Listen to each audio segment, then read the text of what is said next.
Sounds like Salieri was getting ready to make his move. Working up to it, maybe. But then, Prohibition ended. And the bootlegging business got knocked on its ass. Oh, that fighting over booze meant next to nothing. It took us a few years to recover. But when we did bounce back, boy, it was something. We took what dough we had from the moonshine and Canadian whiskey and invested it into new records. Some of them even legal.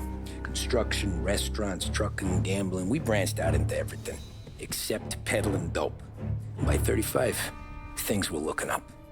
We had good money rolling in on the regular. I had a wife and daughter. Sam was running a club for the Don. Even Paulie had a few records of his own.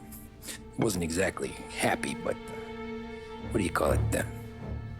Content. Yeah, that was it. And Salieri, he finally starts talking about getting out of Morello's shadow. Maybe buying our own cops, our own politicians.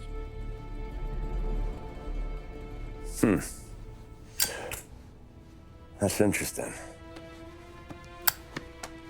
You think Salieri was sourcing highbinders in 34? Maybe. Why? Well, a few years back, the Vice Squad got a judge on solicitation of a minor. Once in the box, he started confessing all sorts of misbehaving, trying to get a deal. But he copped to taking kickbacks from Morello and your man Salieri. Playing him off one another, trying to goose the take. But once Morello found out, he threatened to bury the judge's kids on the beach. Still breathing, of course. Christ. That was the missing piece.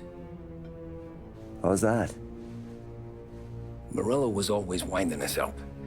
But he never did anything that might start an all-out war.